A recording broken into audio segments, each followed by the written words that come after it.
Donc, incarner la parole, la personne et le rôle. Je vous rappelle d'ailleurs que le rôle, c'était à l'origine le rouleau sur lequel était écrit le texte du personnage. Ouais, donc avoir un rôle, ça vient de ce mot-là. C'est un terme très... Qui est devenu finalement synonyme de personnage, mais qui à l'origine renvoyait plutôt à cet objet, avoir son texte avec soi, quoi.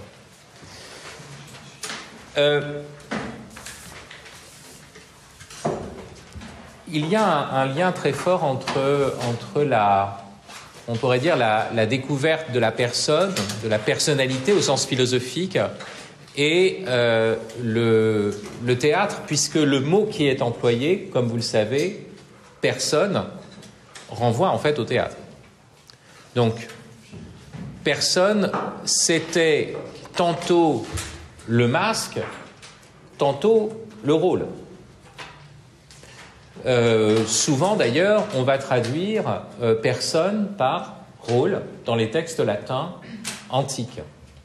Et je voudrais commencer par un texte très important de Cicéron dans le De Officiis, c'est-à-dire le traité des devoirs, qui est un des plus grands ouvrages de philosophie morale, et que je regrette qu'il ne soit pas plus étudié, je dirais presque au même titre que l'éthique d'Aristote, parce que c'est vraiment une grande synthèse et surtout un moment décisif d'insistance sur un aspect qui est souvent méconnu. Les Grecs parlent beaucoup de la nature humaine d'une manière générale et d'agir conformément à la nature humaine de manière générale. Or, avec Cicéron apparaît l'idée de nature particulière. C'est-à-dire que, bien sûr, nous sommes tous humains, mais nous avons aussi une nature individuelle, si vous voulez. Donc, il y a des choses qui peuvent convenir à l'homme en général, mais il y a des choses qui nous conviennent à nous en particulier, conformément à notre nature. En fait, la nature humaine telle qu'elle est individuée en nous. Vous voyez ? Et c'est ça qui correspond à la notion de personne chez Cicéron. Et c'est par une comparaison avec le théâtre qu'il va affirmer cela en morale. C'est-à-dire, les choix que tu fais ne sont pas simplement des choix qui doivent être conformes à la nature humaine en général, ou conformes à la vertu en général, ça doit aussi correspondre à ce que tu es de manière particulière. À ta personnalité, on dirait aujourd'hui. Donc, vous voyez, c'est ce passage de la notion générale de nature humaine à la notion de nature personnelle. Et d'ailleurs, Hans Urs von Balthasar va insister sur l'importance de Cicéron, vous voyez, dans l'histoire de la pensée, pour comprendre justement cette question même de vocation personnelle. Et bien sûr, à travers, dès que vous prenez le mot personnel en grec, en réalité, vous renvoyez au théâtre. Donc voilà le passage du livre 1, chapitre 31 du De Officiis de Cicéron. Chacun doit garder ni plus ni moins que ce qui est à lui. Vous voyez, être soi-même, c'est ça la question. Non pas les vices, mais les traits de caractère qui lui sont propres, afin de conserver d'autant plus aisément le convenable que nous cherchons. En gros, la question morale, c'est la question du convenable. On doit éliminer les vices, bien sûr, mais en même temps, il faut garder nos traits de caractère. Il y a une personnalité propre à chacun.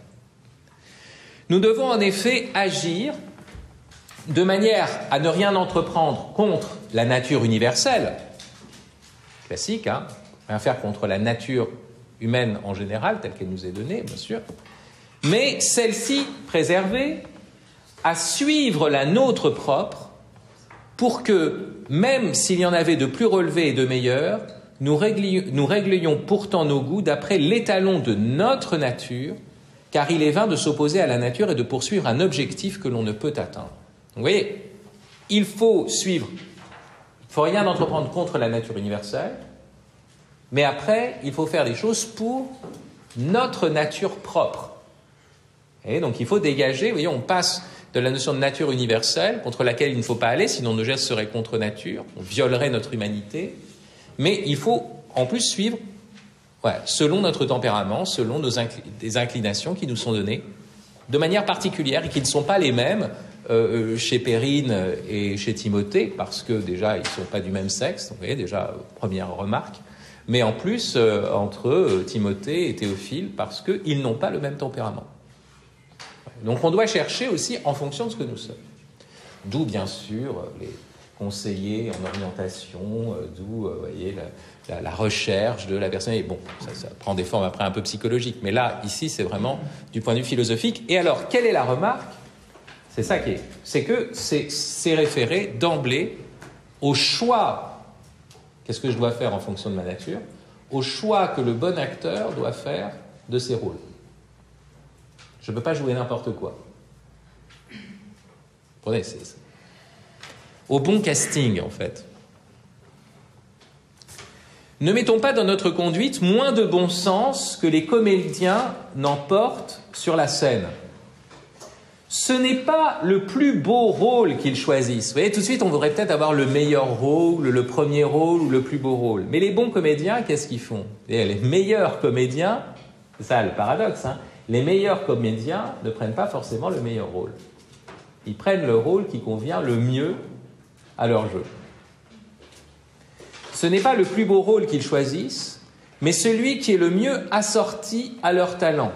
Ceux qui ont beaucoup de voix aiment à jouer les épigones ou Médus. C'est bien sûr des pièces latines. Hein. Ceux qui brillent par le geste préfèrent Mélanippe ou Clytemnestre. Rupilius, dont je me souviens, avait Antiope pour pièce favorite. Eusopus ne jouait pas souvent Ajax. Un histrion aura donc au théâtre le tact qui manquera aux sages dans la vie ? Ne le souffrons pas, consultons notre aptitude et demeurons-y fidèles. Si quelquefois la nécessité nous force à remplir un rôle qui ne soit pas le nôtre, employons alors tous nos soins, tous nos efforts, tout notre esprit à nous en acquitter. Je ne dis pas avec grand succès, mais le moins mal possible. Nous devons alors bien moins songer à faire montre des qualités que ne nous a pas donné la nature, qu'à nous garder de tout défaut. Oui.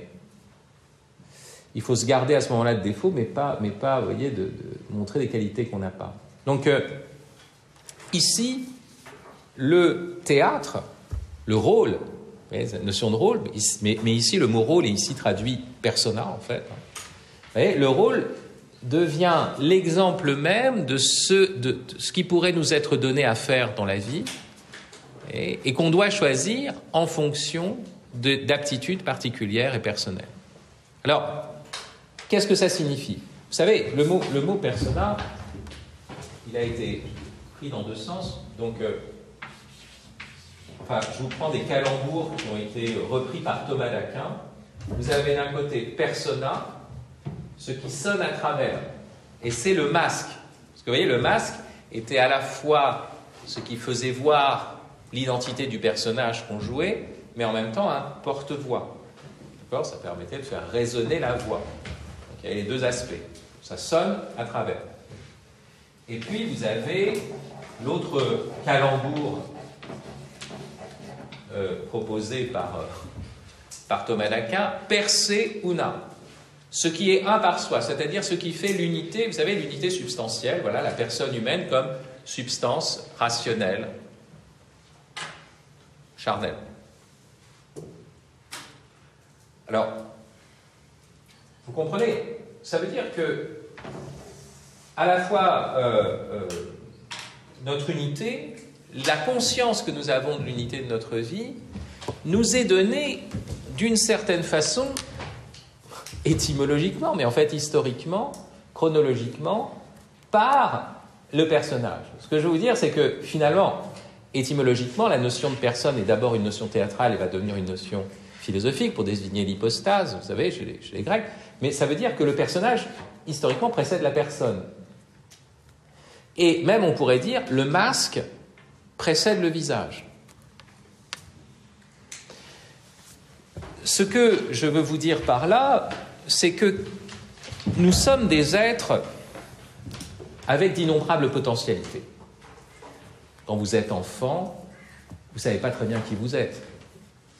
C'est pour ça que c'est difficile un enfant, vous lui demandez de dire bonjour à la dame, d'expliquer, mais en fait, il ne sait pas très bien comment se situer, c'est ce qu'il est. Vous voyez, c'est pas un acte aussi simple pour quelqu'un que pour quelqu'un qui est plus âgé. Et alors, très facilement, l'enfant va s'identifier à n'importe qui, voire même n'importe quoi. Chez moi, alors je vais vous dire, chez moi, j'ai quelques membres des Avengers, c'est mes enfants, hein. Ken le survivant. Alors ouais, j'ai un Ken le survivant quelque part, je dois avoir un personnage de Jane Austen, à côté d'un X-Men quand même, hein. Et puis... parfois, vous voyez, ça ne cesse de scier, et l'enfant, forcément, il ne sait pas qui il est, il ne sait pas. Et tout d'un coup, il a des figures qui arrivent et qui viennent comme avec l'unité du masque, vous voyez. Parce que le masque, c'est le personnage. Donc, vous voyez, je dis, ah, c'est un tel. Ah oui, on le reconnaît bien. Et puis, il a toujours cette manière d'agir, il a toujours cette manière de faire. Et donc, vous voyez, l'idée même de l'unité de ma personne, je l'aperçois à travers d'abord des personnages. Et d'une certaine façon, bien sûr que je suis personne au sens métaphysique, d'une substance rationnelle, telle que définit Boès, mais trouver ma personnalité, découvrir, prendre conscience que je suis une personne et déployer ma personnalité, eh bien je le fais souvent à travers des vis-à-vis et des personnages, des exemples, vous voyez, qui m'apparaissent justement comme ayant déjà l'unité, la maturité que je n'ai pas. Je prenais l'exemple de Cyrano pour Clément, mais voilà, n'importe quel autre personnage qui peut nous apparaître comme une figure exemplaire. Et c'est à ce moment-là que, vous voyez, mes potentialités dispersées, mon inconsistance d'être immature, etc., peuvent se rassembler, trouver une direction, comme si le personnage me donnait une direction dans ma vie, rassembler le fil de ma vie autour d'une intrigue, autour d'une tâche, Vous voyez, c'est très important. Donc, je voulais commencer par cela pour vous faire comprendre un petit peu, vous voyez, quand je dis personne, le personnage précède la personne, le masque précède le visage, c'est que nous apprenons d'abord à trouver une unité à travers ce masque perseuna qui a une unité. Cependant, le personnage de théâtre a un caractère très particulier. Il n'y a pas de personnage au théâtre, en réalité, proprement parlé. Le personnage, il existe finalement pleinement dans le regard et l'écoute du spectateur. Parce que la réalité profonde du théâtre, c'est quoi? C'est qu'il y a un texte et un comédien. Que le comédien va porter ce texte, et c'est le comédien qui porte le texte, c'est cette réalité, je dirais, duel, qui va aboutir à l'apparition du personnage aux yeux du spectateur. Vous comprenez? Alors bien sûr, vous avez des écoles qui pensent que, des écoles de théâtre qui pensent que ce qui est absolument premier, c'est le personnage, et donc qu'il va falloir travailler à s'identifier au personnage. Donc on va se représenter un personnage en dehors du texte, si vous voulez, comment il est, quelle attitude il a, on se représente des tas de choses, et après on s'identifie. Méthode type Stanislavski, acteur studio, vous voyez, il faut que je... Non, c'est peut-être au cinéma, ça va plus de ce côté-là. Mais au théâtre, non, il y a d'abord un texte, il y a d'abord une parole. Et c'est pour cela que le théâtre, la question du rôle au théâtre, c'est la question d'une parole qui est antérieure à la présence de celui qui va la dire. Parole qui est antérieure au comédien. De telle sorte qu'on va avoir au théâtre un phénomène qui est vraiment original. C'est une parole qui est délivrée, au sens d'une parole qui va sortir du livre. Vous voyez, première chose. Et puis, c'est une parole qui est incarnée. Bien sûr, hein, quand vous dites délivrer, hein, révélation, délivrance de la parole, incarnation de la parole, hein, ça vous dit des trucs, forcément. Mais c'est un point vraiment fondamental et qui n'existe qu'au théâtre. Alors, première chose, le théâtre est un des rares arts à 2 temps.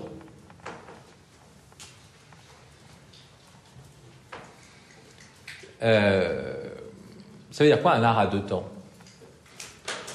C'est Henri Gouillet qui emploie cette expression-là. Vous avez des arts où finalement l'œuvre est achevée au terme de l'exécution d'un artiste, et donc qui sont des œuvres à un seul temps. Ouais, la littérature.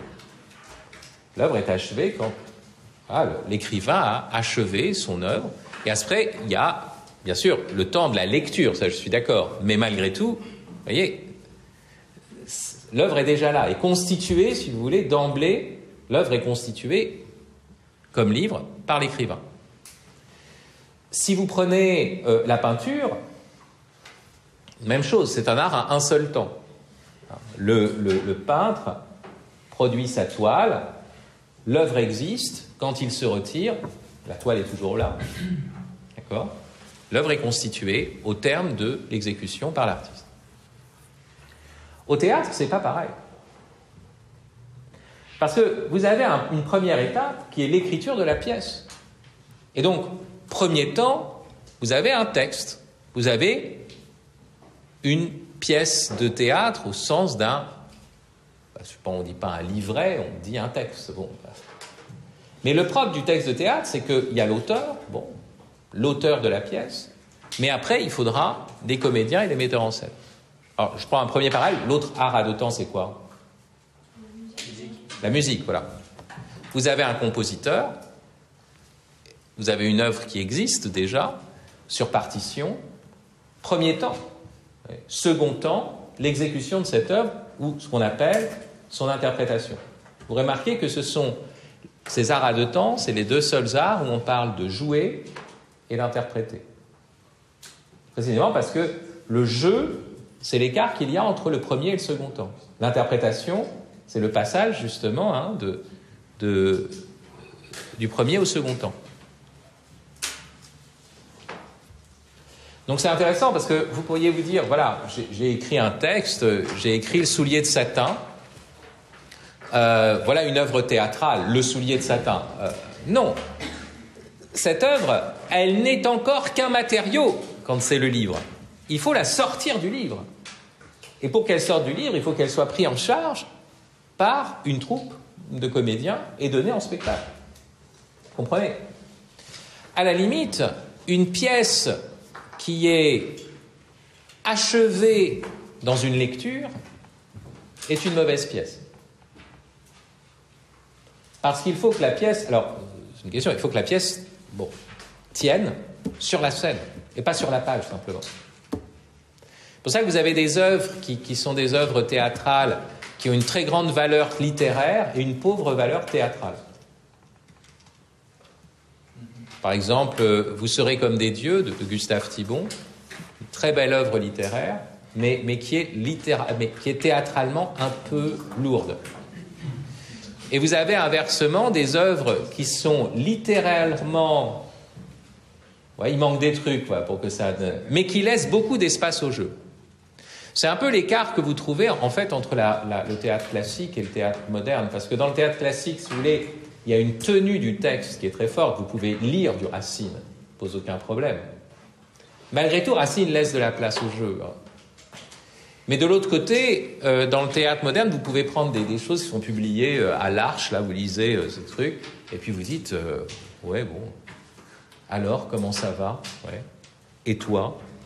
Ouais. Très bien. Ouais. Il fait pas chaud ? Ouais. Là, vous vous dites, merde.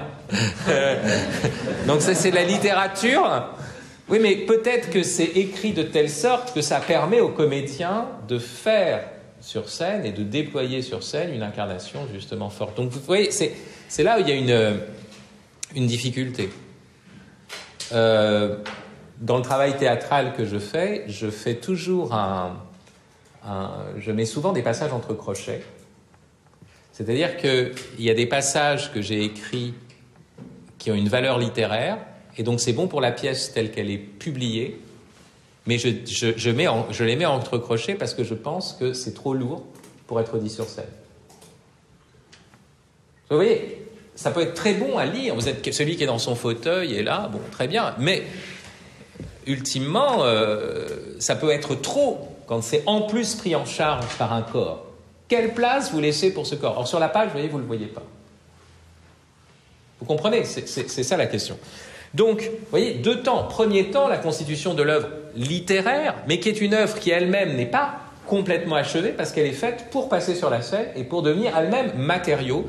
Et c'est pour ça que le metteur en scène a un souverain droit de tailler, vous voyez, de sabrer des parties, voire même d'adapter des passages en fonction des comédiens qu'il a, en fonction de ce qu'il a envie de faire, en fonction de ce qui va tenir ultimement sur la scène. Donc Gouillet dit la chose suivante: un texte dramatique, c'est un jeu en puissance. Jeu, J-E-U, c'est fait pour être joué. Si tout d'un coup le texte dramatique, c'est une forme en acte qui ne laisse plus aucun jeu en puissance, ça peut être un chef-d'œuvre littéraire, mais ça n'est pas une grande œuvre dramatique. Vous voyez ? Il faut qu'il y ait du jeu en puissance. Il y a théâtre où le texte n'est ni livre, ni livret, mais chose littéraire qui cessera d'être littéraire en cessant d'être une chose pour devenir jeu. Pour devenir jeu théâtral. La crainte d'une représentation sans texte, c'est le danger moderne, vous savez, le texte devient vraiment nul et il y a une représentation, ne justifie pas un texte sans représentation. Vous ne pouvez pas compenser cette crainte du théâtre moderne avec des textes pauvres pour laisser de l'espace au jeu en disant il faut que le texte soit tellement riche qu'il n'y a même plus de jeu possible. Vous voyez ? Alors, ça signifie la chose suivante, c'est que le rapport à la parole, au théâtre, est comme inversé par rapport à l'ordre de la vie quotidienne. Dans la vie quotidienne, je vis des choses, je connais des choses, et je suis dans un ordre d'expression. La parole est dans un lieu qu'on peut appeler, alors on peut critiquer la parole comme expression, ce que ne manqueront pas de faire les plus grands philosophes, dont Heidegger, mais ici, pour les besoins de la cause, on va le dire comme ça. Après, on verra que ce n'est pas tout à fait ça. Mais la parole est, d'une certaine façon, expression au sens où je traverse des expériences et je vais chercher à les communiquer. Je n'ai pas un texte préétabli, c'est ça ce que je veux dire. Donc c'est moi qui vais former des phrases à partir de ce que je vis, à partir de ce que je suis, pour exprimer la chose, pour la communiquer à mon interlocuteur. D'accord ? Or, dans le théâtre, on n'est pas dans un ordre d'expression, on est dans un ordre d'incarnation. Parce que la parole précède mon expérience. J'ai une parole qui est déjà là, et je dois l'incarner. Je dois, vous voyez, la faire passer sur scène. Vous voyez, donc on n'est plus vraiment dans un ordre d'expression. Alors bien sûr, le mot incarner, c'est un terme qui est parfois galvaudé. Tout le monde l'emploie à toutes les sauces. Il incarne ceci, il incarne cela. Je vous rappelle que nous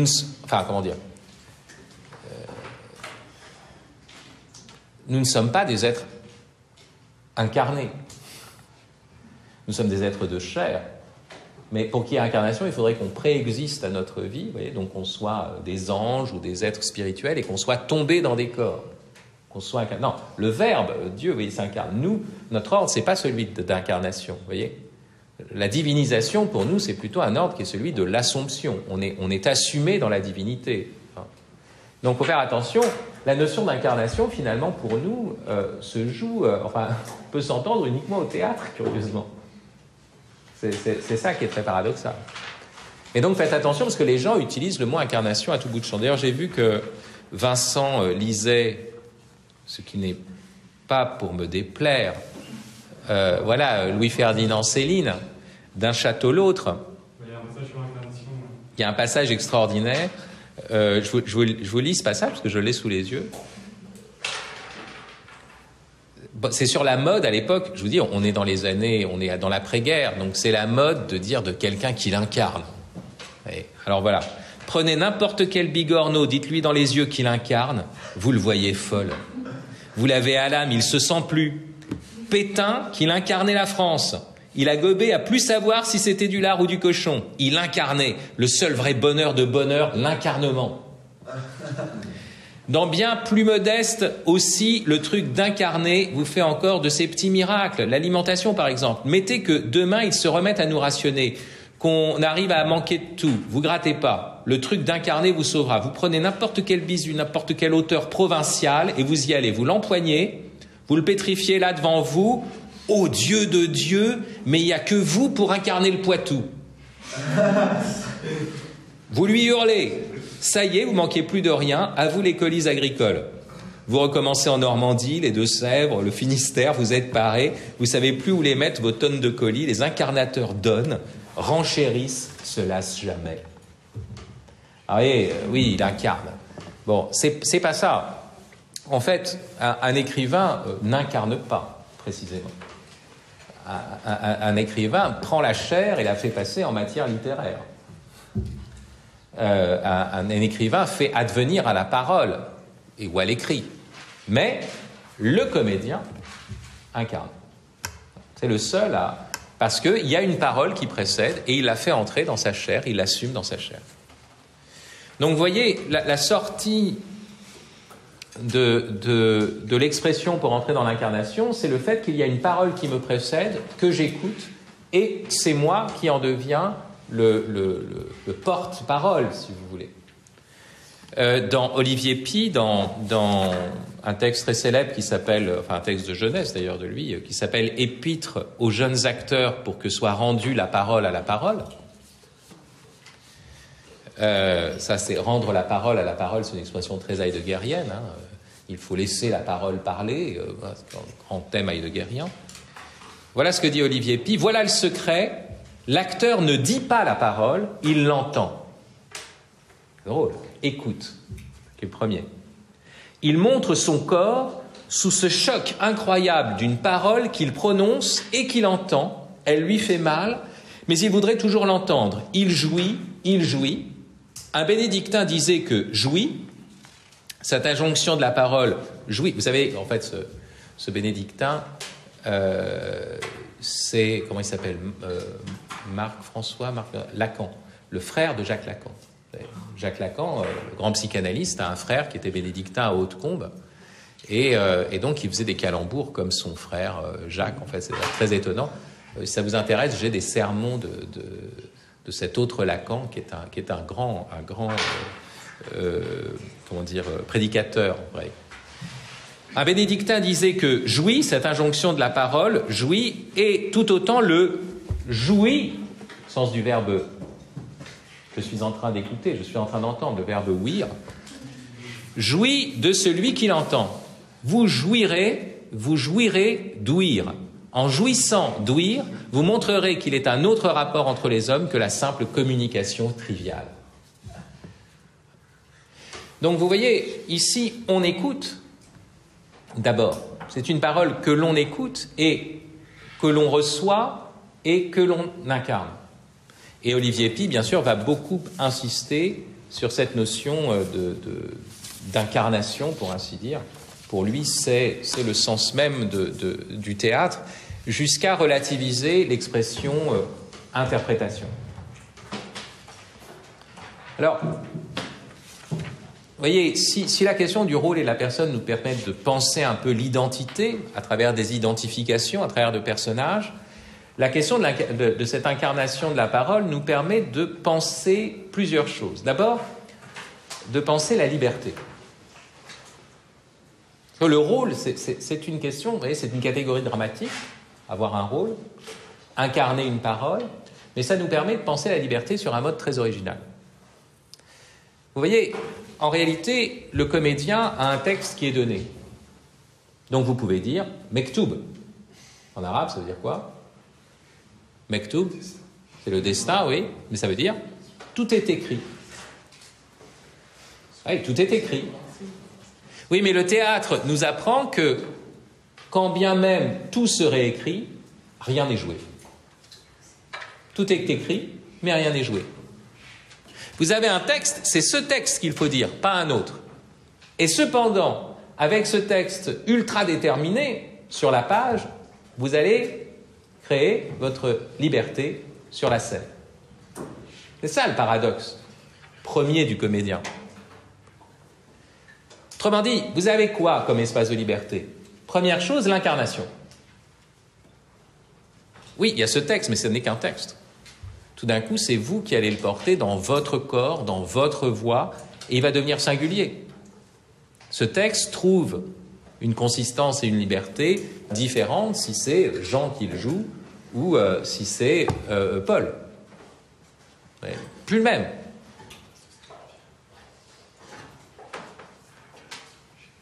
Seconde liberté, l'interprétation. C'est vous qui incarnez, d'accord? Mais vous avez 1000 façons de le faire. Vous voyez, le texte est le même. Les nuances que vous allez mettre, la liberté que vous pouvez faire, vous voyez, dans votre manière de prendre en charge la parole, de phraser, d'intonner, de déployer votre rôle, vos gestes, vos déplacements, votre... Vous voyez, vous déplacez, vous créez un espace de signification neuve à partir de signifiants qui étaient déjà donnés, écrits. Donc, vous voyez, première liberté, l'incarnation. Deuxième, l'interprétation. Et troisième, bien sûr, l'improvisation.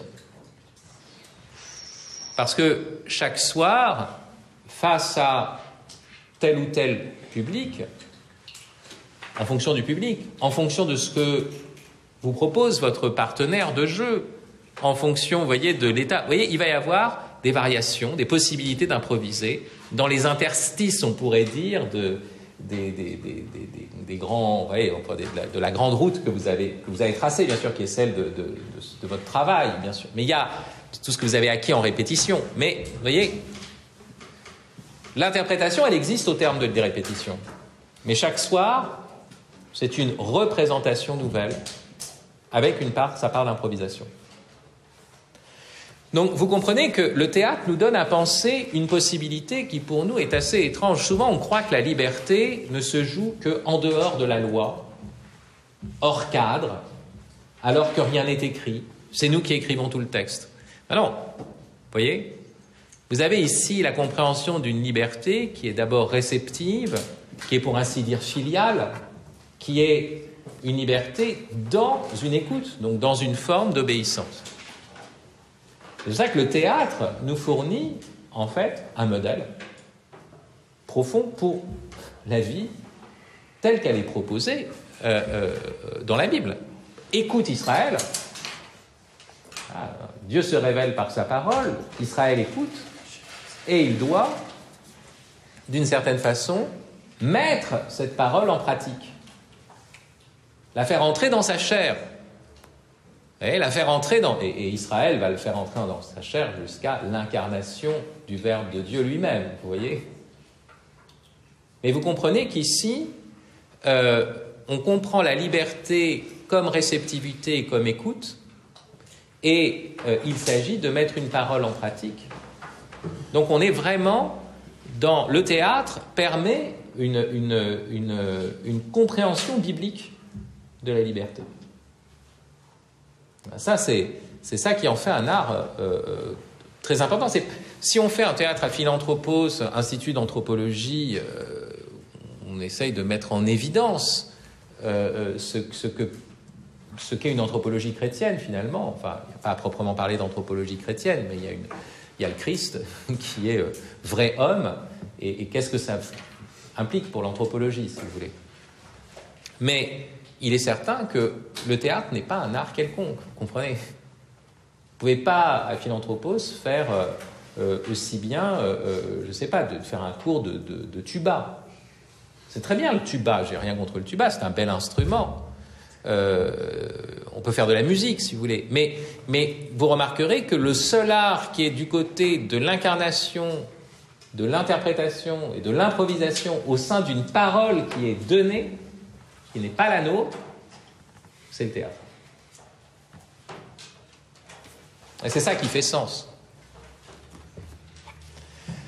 Alors, troisième point, après rôle et personne et cette question de la parole délivrée et incarnée, qui nous permet de repenser la liberté humaine comme mise en pratique d'une parole transcendante ou plus grande que nous, qui nous précède. Donc une conception, on pourrait dire, de la liberté en accord avec la tradition, en accord avec la transcendance, ou en accord avec la filiation d'une certaine façon. Troisième point, habiter la parole. Pas simplement l'incarner, mais l'habiter. Ce qui est typique du théâtre, c'est que tout dans le théâtre est d'une certaine façon convention de parole. Et c'est ça qui oppose strictement le théâtre et le cinéma. Un passage de ce réalisateur admirable qui s'appelle Eugène Green. Peut-être qu'on aura l'occasion de voir... je crois qu'on a une soirée, un soir, une œuvre, je sais pas. Certains ont vu Le Pont des Arts d'Eugène Green déjà ou pas? Personne ne l'a vu? Voilà, peut-être qu'on verra ça. C'est un très grand film qui va vous déconcerter, bien sûr. Eugène Green est quelqu'un qui a commencé par le théâtre et notamment par la restauration du théâtre baroque. Il avait fait un théâtre qui s'appelait le théâtre de la Sapience, où il s'agissait de prononcer et de jouer des pièces de l'époque de Molière ou de Racine, mais dans le style de prononciation de l'époque. Donc ça fait un peu du sud, alors que bon, c'est du nord, mais c'est, comme on dit, le rouet, voilà, on ne dit pas le roi. Et puis avec la gestuelle typique du baroque, c'est-à-dire qu'on joue avec les mains souvent au-dessus de la ceinture, presque toujours. Voilà. Et puis il s'est trouvé que Eugène Green, ce travail théâtral a marché en partie, et après il s'est tourné vers le cinéma. Donc il a réfléchi souvent sur les rapports entre le théâtre et le cinéma à cause de cela. Et Eugène Green est un des rares héritiers français, à mon avis, de Robert Bresson, donc vraiment d'un des grands pères fondateurs du cinématographe. Alors, voilà ce que dit Eugène Green. Le théâtre et le cinéma, s'ils peuvent aboutir à des expériences esthétiques et spirituelles semblables, sont néanmoins deux arts non seulement distincts, mais même dans leur fonctionnement tout à fait opposés. Dans le théâtre, alors, il faut voir ces manières de dire, il faut comprendre ce qu'il y a derrière. Plus on assume le faux, plus on s'approche du vrai. La réalité théâtrale ne devient effective que lorsqu'elle fonctionne selon ses propres lois, en écartant tout ce qui vient directement du monde naturel. On écarte ce qui vient du monde naturel. Le même espace sans décor peut représenter d'une manière convaincante le palais royal du Danemark, un bateau, un cimetière. Le même homme peut jouer Hamlet, le roi, son ennemi, ou Ophélie. Il y a eu, vous savez, quelques comédiens qui ont joué intégralement Phèdre, seul, en scène. Très très bon. Et d'ailleurs, dans Le Pont des Arts, il y a une scène extraordinaire où ce grand comédien belge, une fois, à savoir Olivier Gourmet, il joue un metteur en scène homo qui lève un petit prostitué dans la rue, et alors il l'emmène chez lui, ce bel appartement Paris, et il lui joue, donc le mec, le prostitué qui est là, qui regarde, il se met devant lui, il se met dans une sorte de toge, et il joue le monologue de Phèdre devant lui. C'est une scène absolument extraordinaire. Voilà, et on sent c'est un homme qui joue Phèdre, hein, bien sûr. C'est un des grands, je pense que ça fait partie des grands fantasmes masculins de jouer Phèdre. Enfin, en tout cas, je le comprends très très bien. Alors, donc un homme peut jouer Hamlet, le roi, Ophélie. Vous voyez, la même espace peut devenir bateau, cimetière, château, ça pose pas de problème.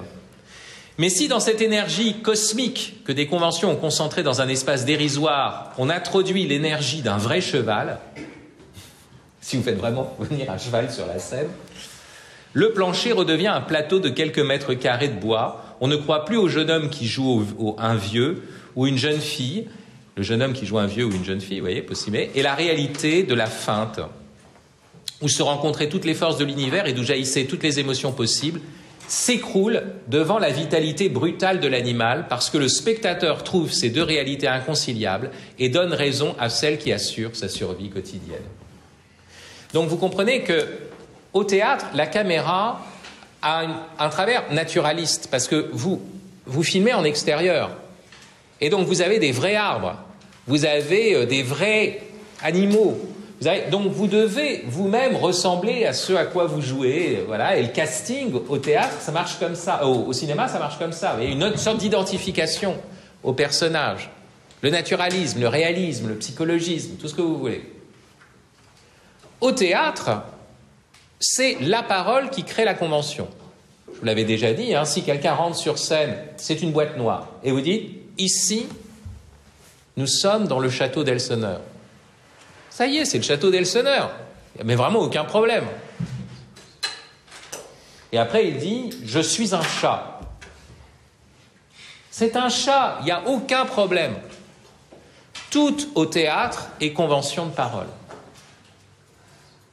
C'est d'abord le lieu de la parole. Donc, vous voyez, c'est non seulement qu'on accorde une parole préexistante, mais que tout au théâtre est d'une certaine façon pris dans la parole. C'est pour ça qu'il parle du faux, mais la vraie question, ce n'est pas l'espace entre le vrai et le faux, parce qu'il y a aussi un faux cinématographique, vous voyez. Le problème, l'enjeu, c'est de comprendre que le théâtre est le lieu où c'est la parole qui produit le monde. Où le monde est dans notre bouche. C'est une expression de Valère Novarina, autre grand homme de théâtre.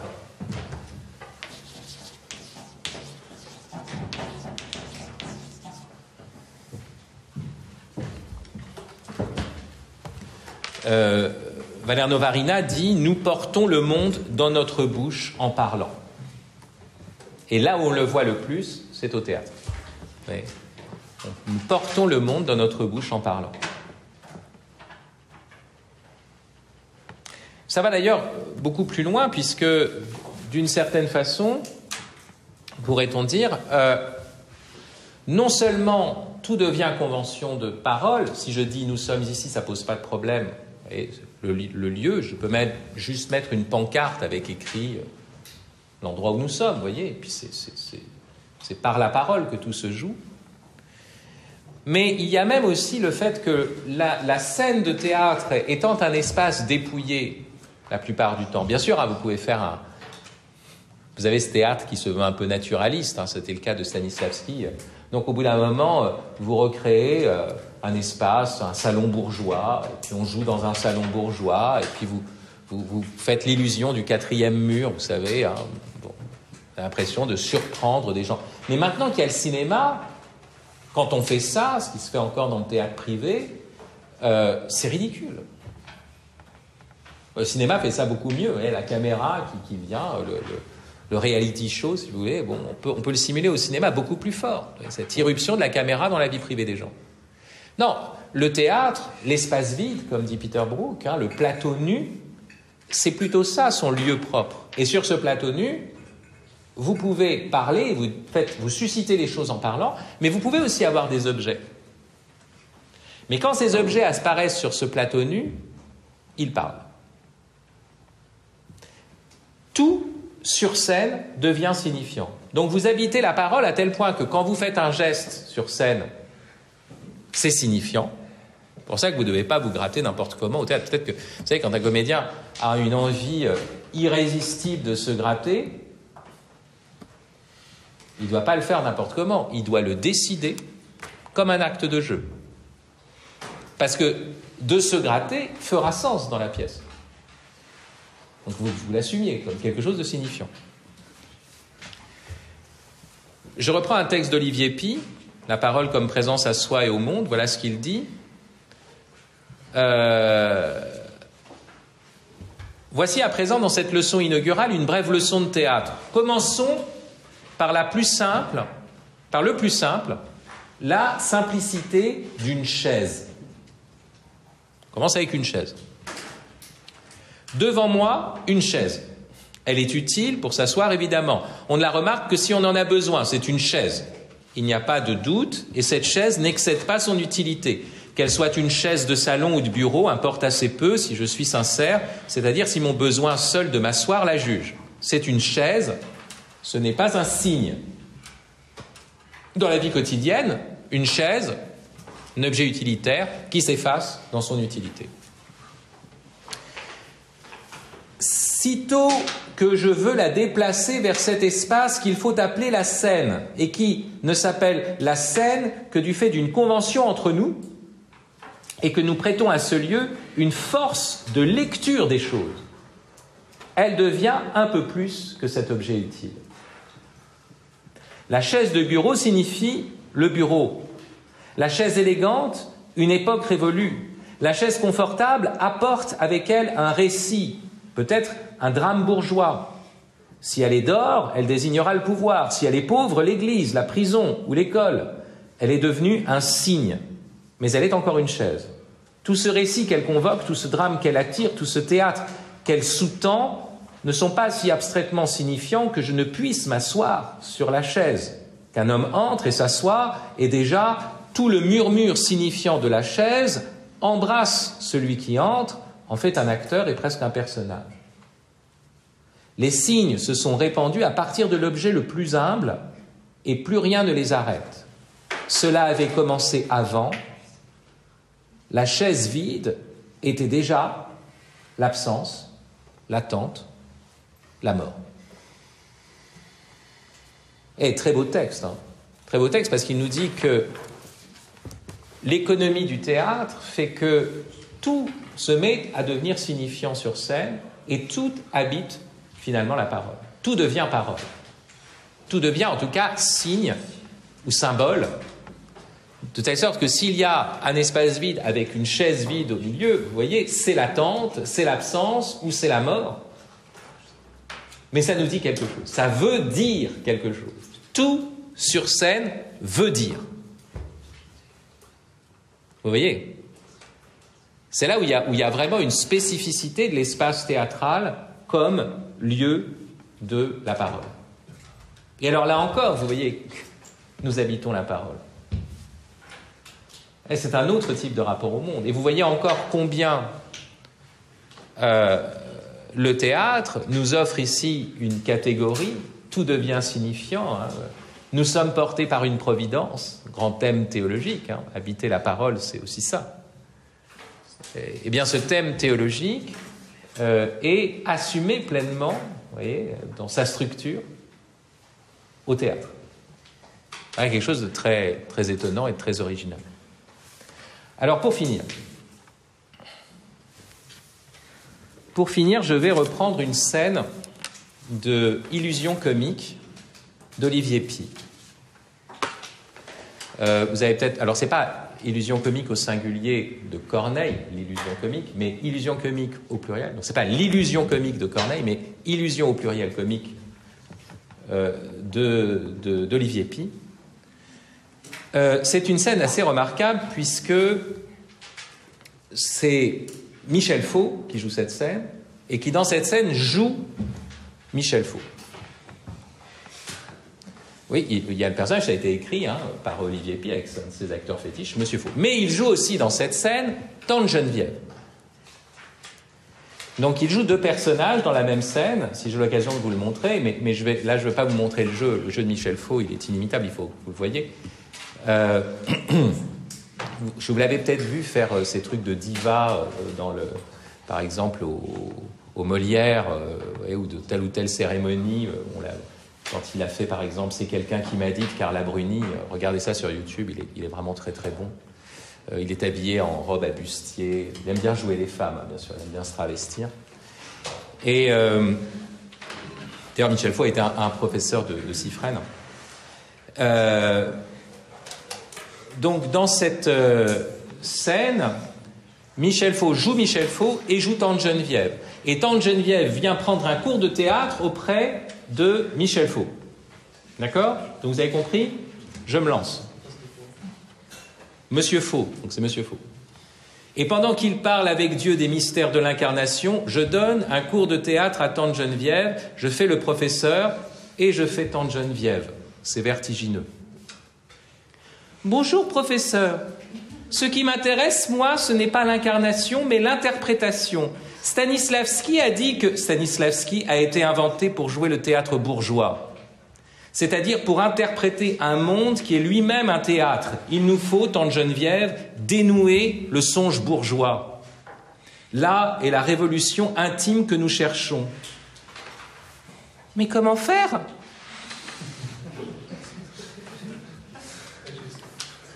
Écoutez bien ce passage, Michel Faux qui explique. Le théâtre commence quand deux masques sont superposés. On ne joue pas un personnage, on joue un personnage qui joue un personnage. L'interprétation est impossible. L'incarnation seule est mystère digne d'intérêt. Nous ne sommes que des personnages de fiction. Il faut mettre fin à la dictature de l'authenticité. Mais moi, je suis Tante Geneviève. Vous voyez Michel Faux qui fait ça parce que... Non, seulement un personnage. La Tante Geneviève de tous, celle qui de Dunkerque à Carcassonne tient sa pochette comme ça quand elle va à l'opéra, rien d'authentique.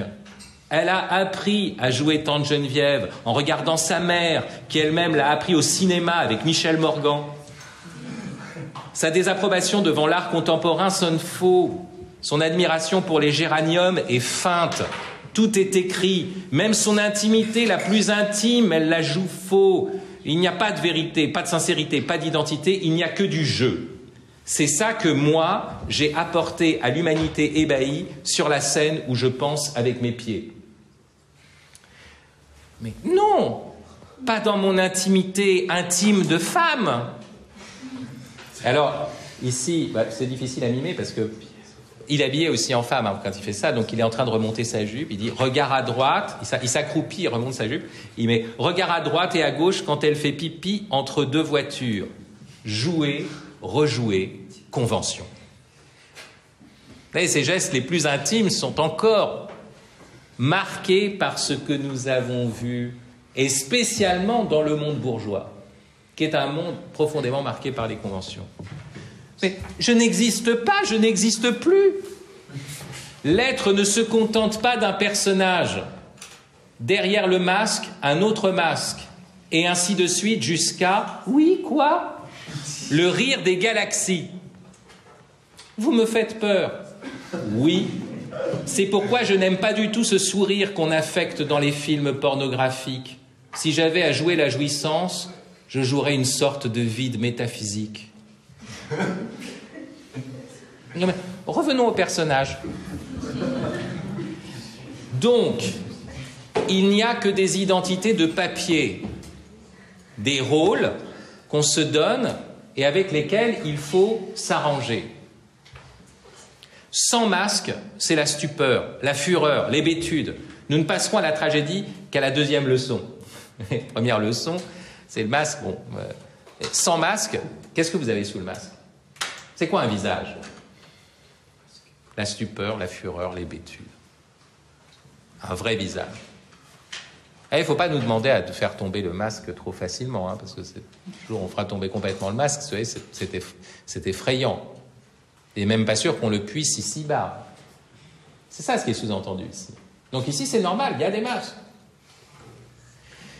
Cette première leçon est consacrée au théâtre de boulevard. Ah, c'est facile. Non, c'est le plus difficile. Le masque est là, mais doit bâiller. L'acteur de boulevard est une Tante Geneviève qui sait qu'elle en est une et qui fait bâiller son masque. Elle sait que ce qu'elle dit est inepte, que sa vie est inepte, et elle dénoue le songe bourgeois en montrant qu'elle n'est pas dupe de l'imbécilité de ce qu'elle dit. Par exemple, si elle dit « Si potiche je fus, je ne serais pas cruche », Pour ce faire, elle laisse légèrement retomber l'intonation, cesse d'interpréter les derniers mots de la phrase et passe à autre chose qui ne sera toujours que vacuité. Oui, il explique ce qu'on doit jouer dans le théâtre de boulevard. C'est-à-dire un truc où on joue et puis tout d'un coup, on laisse passer pour faire bâiller le masque, pour montrer la vacuité de cette mondanité-là. Il n'y a que des masques, le masque bâille, terreur, donc rire. C'est ça qui fait rire. Donc, elle joue faux. Ma vieille voisine a perdu ses clés, elle est enfermée à l'intérieur.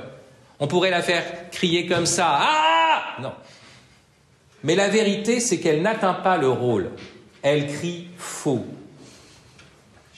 Au secours, je suis enfermée. À l'aide. C'est comme ça dans la vie.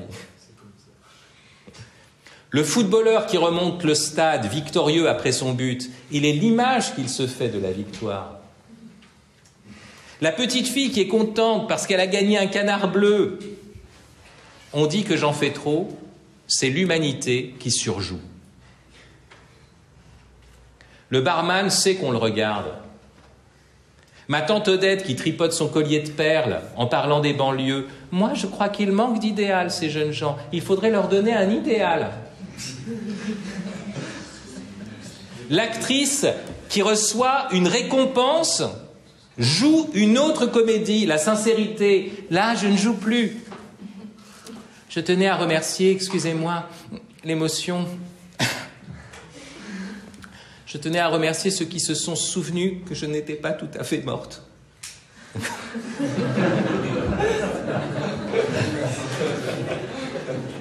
Tous jouent et nous devons trouver ce personnage. Non pas qu'ils sont, mais qu'ils jouent. Le théâtre ne commence que quand un personnage joue un personnage. La convention est la chair du théâtre. Sans convention, on tombe dans la convention la plus conventionnelle, l'authentique, soi-disant authentique. Mais une fois le songe bourgeois dénoué, que reste-t-il ? Il reste le théâtre de la joie. Mais qu'est-ce que c'est ? La tragédie et le drame lyrique. Et c'est un texte vraiment, vraiment formidable, comme Olivier Py en a écrit un certain nombre, mais pas tant que ça, il faut dire quand même aussi. Parce que le problème d'Olivier Py, c'est qu'il fait un théâtre qui ne parle que du théâtre, et du théâtre comme finalement le lieu de salut, donc à la fin, son théâtre devient très autoréférentiel. Bon, c'est sa faiblesse. En revanche, quand il sort de l'autoréférentialité quand il a adapté il a fait du théâtre pour enfants, il a adapté des contes de Grimm, et ces adaptations des contes de Grimm font partie des plus belles choses que j'ai vues récemment. Alors, vous comprenez, ici, le prodige, si vous voulez, de cette scène, c'est cette idée de faire bâiller le masque. Dire que notre premier propos, c'était, vous vous souvenez, le monde est un théâtre, le grand théâtre du monde. Bien, le grand théâtre du monde, qu'est-ce que ça veut dire ? Ça veut dire que oui, nous avons des fonctions sociales, oui, nous jouons, oui, il y a des masques, oui, la prétendue sincérité, authenticité à la Jean-Jacques Rousseau, c'est encore un masque. C'est le masque que Rousseau s'est inventé pour être en dehors de la cour et pour dire merde à la cour où il n'a pas su briller. C'est encore, si vous voulez, du jeu. Quels sont les rares moments où le masque bâille, où le masque tombe ? Les moments de dénuement, les moments de charité, les moments de détresse. Et ultimement, vous voyez, notre vrai visage se révélera dans le face-à-face avec Dieu. Quand le masque bâille et qu'on voit un visage, c'est ce qu'avait très bien dit Lévinas, ce que l'on voit, c'est l'infini.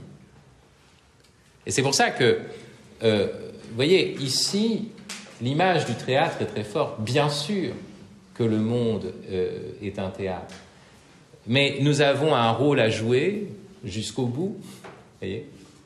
Et ultimement, peut-être, vous savez, comme à la fin de l'illusion comique, où le rideau tombe, et on voit des gens qui avaient joué des rôles différents, qui étaient peut-être adversaires, qui s'étaient peut-être entretués, mais qui viennent saluer ensemble dans une autre lumière, dans une communion qu'ils n'avaient absolument pas imaginée. Voilà, on va s'arrêter ici.